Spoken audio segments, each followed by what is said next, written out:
Kenya Navy ship, Shupavu, the first naval ship to undergo a midlife refit in Kenya, which proved the capacity of Kenya shipyards to undertake complex engineering tasks requiring specialized scientific and technological expertise. Today, we are commissioning a wholly newly built merchant marine vessel, once again demonstrating the ability of the Kenya shipyards to build, repair, and maintain ships for local, regional, and possibly international operators. The work of building MV Uhuru 2 and upgrading the Kisumu shipyard has been undertaken by Kenyan professionals in a project which provided many young people with practical shipbuilding skills through apprenticeship and on-the-job training, and was completed within 24 months, and well within its budget. I must congratulate my predecessor, President Uhuru Kenyatta, for his foresight in coming up with this shipyard refurbishment. When one morning he asked me for us to visit Kisumu and see what the military could do, when we came here, it was a heap of dirt, wreckage, and old buildings. To see what we are seeing here today is phenomenal. And I must say, both President Uhuru Kenyatta and the leadership of our military, with a lot of foresight, drove this program to where we are today. When I took over office, it is among the first decisions I had to make when the leadership of the military asked me directly whether this project should continue and whether it was a priority of the new administration. And I confirmed to them that it should just not continue, that it should be accelerated. For these remarkable feats, I commend the entire Kenya Shipyards team for once again exhibiting admirable professionalism and the highest standard of skillful work. I am proud to note that the Kenya Shipyards is quickly emerging as a leader in high-quality shipbuilding for our local and regional needs. Consequently, the Kenya Shipyards have been contracted to repair and maintain ships for government ministries, departments, and agencies, including the Kenya Coast Guard Services, the Kenya Ports Authority, the Kenya Maritime Authority, the Kenya Marine Fisheries Research Institute, and private operators in the Indian Ocean coast, as well as this Lake Victoria. There is no doubt, therefore, that the Kenya Shipyards is emerging as a center of shipbuilding and maritime excellence and is poised to become Kenya's strategic anchor in the development of our blue economy and all the resources associated with it. This event is therefore important as a critical component of the national agenda to catalyze the growth of the blue economy by channeling technology as well as local and foreign direct investment into a diverse industrial ecosystem with distinct clusters assembled around shipbuilding. To the extent that our bottom-up economic transformation agenda recognizes the blue economy as a vital component of a sustainable national economic growth strategy, shipbuilding occupies an essential place in national development. The place where this event takes place is also highly important. We can all agree today that the Nyanza region is going to play a leading role in the bottom-up economic transformation agenda, not only because it typifies our national potential as a country, but also because it is endowed with the capacity to make unique contributions to growth and development. The region is an undisputed leader in the production of crops like cotton, rice, oilseed, sorghum, sweet potatoes, and its famous crop sugar. We have invested in mechanization and extension services together with the revival of irrigation projects. Just 2 weeks ago, the Cabinet made a decision to contract another $40 million facility that would help expand the Lower Nzoia facility that covers both Siaya and Busia to extend an extra 20,000 acres of rice growing under irrigation in the two counties.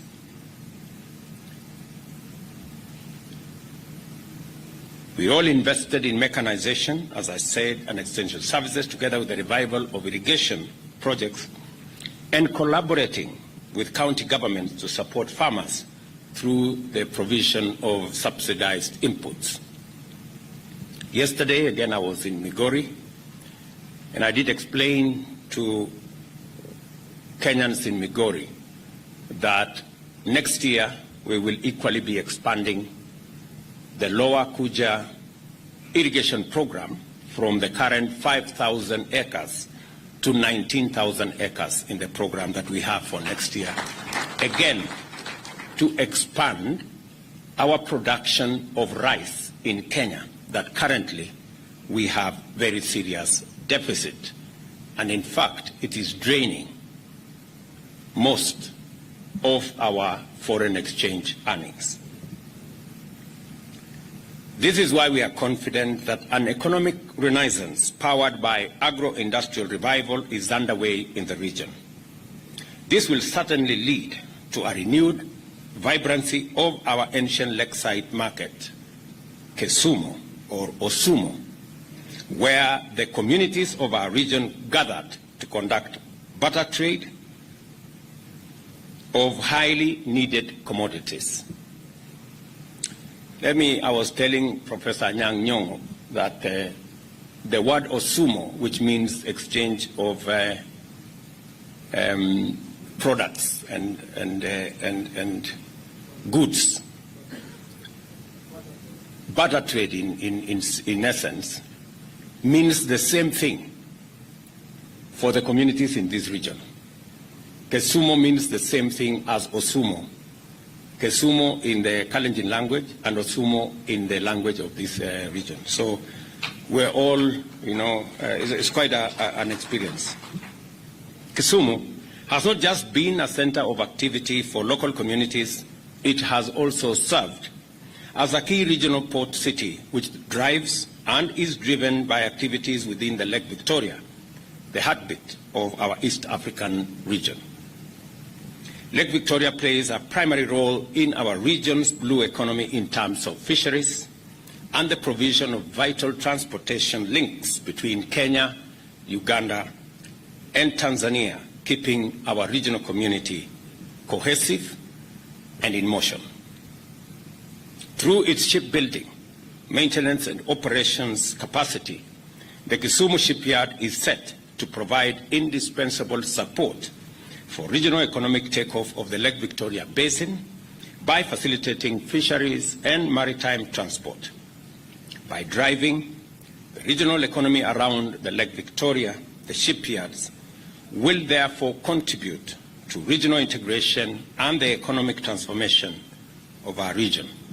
Again, with our Ministry of Blue Economy, along this Lake Victoria from Busia all the way to Migori, we are establishing infrastructure, fishing infrastructure, landing sites along this lake region, 2 landing sites in Busia, 2 landing sites in Siaya, 2 landing sites here in Kisumu, in a place called Asat and in a place called Ogal here in Kisumu, 2 landing sites in Homa Bay, and another 2 landing sites in Migori, including in a place called Sori, where I visited sometime in the past.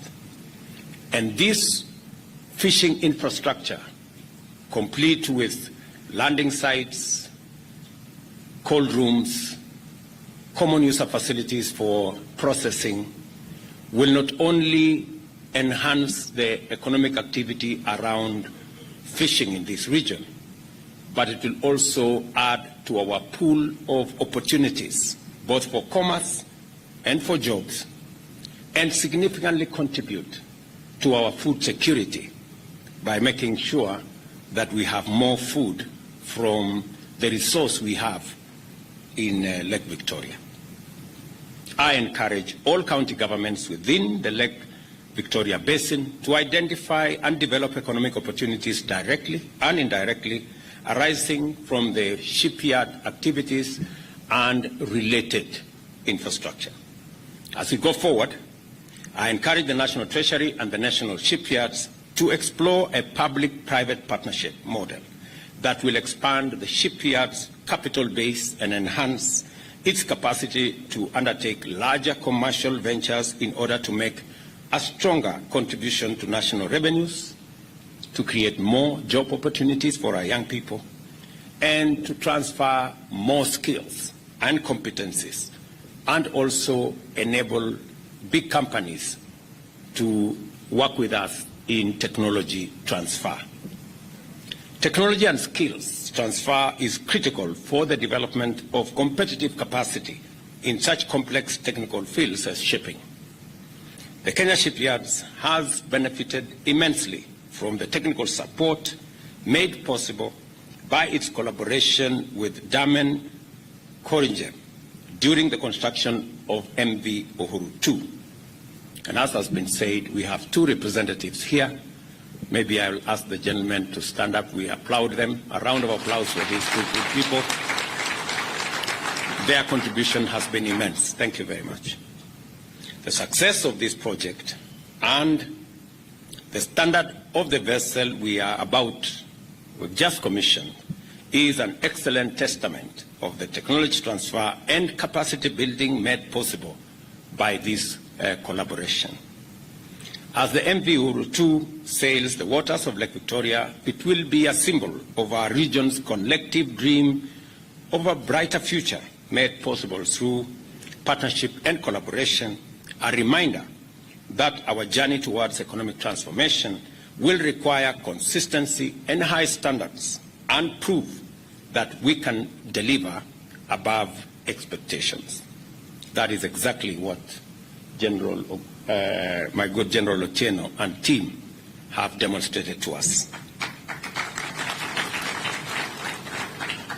Let me also congratulate the people of this region that today, in the cabinet discussions that we had in this port city of Kisumu, we also received, as part of the ongoing process of the reforms in our sugar industry, Cabinet was briefed of the report that today the certificate from Parliament was submitted to the National Treasury for the ultimate write-off of 117 billion debts that have for a long time saddled the sugar mills, the 5 sugar mills in this region, namely Soni, Chemelil, Moroni, Miwani, Mumias, and also Nzoia.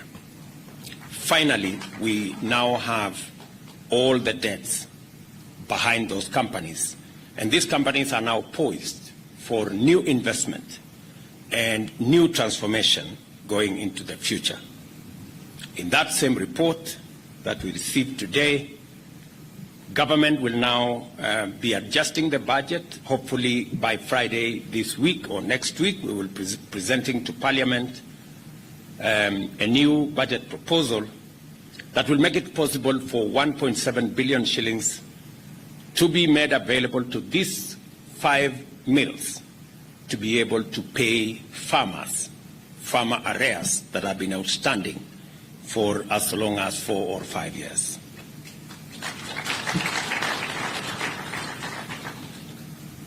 What is happening also will set the stage for a leasing program that will see these factories and the mills and the nuclear estates being used to transform and to provide the mechanism for us to turn around these facilities. And as I made a commitment that there will be no privatization of any part, and there will be the land that was contributed by communities and by regions will continue to be land that is that will be for the communities under the county, and that this time round the program will also make it possible for communities using either counties or any other agreed framework for them to benefit from the lease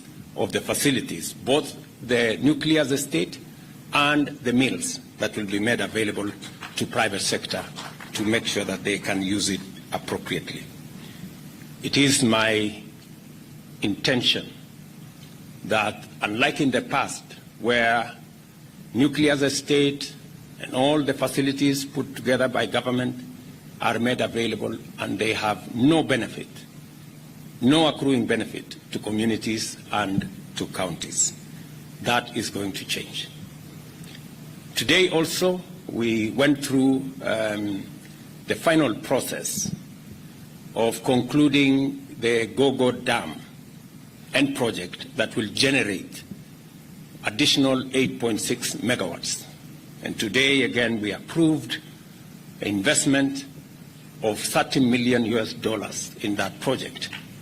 And we have given a timeline that this should be complete in the next 24 months, not just to increase the contribution of energy from the western part of Kenya, but also make it much more predictable and reliable.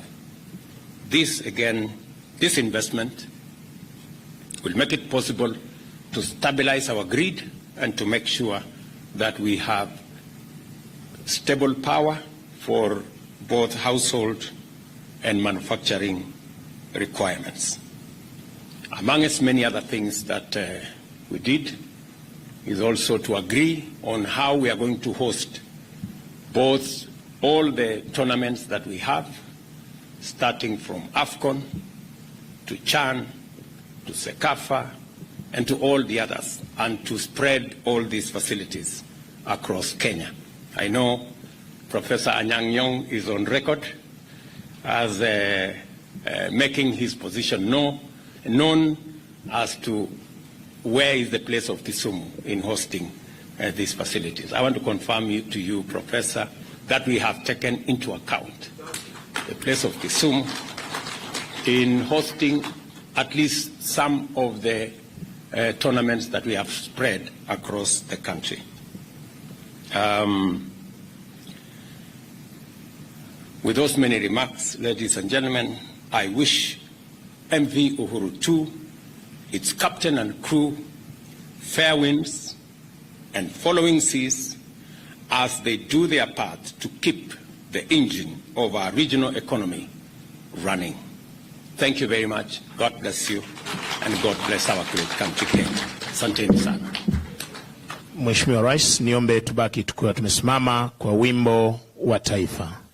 Wale ambao wamevalia kofia zisizo rasmi, tafadhali naomba tuweze kuzivua. Wimbo wa taifa.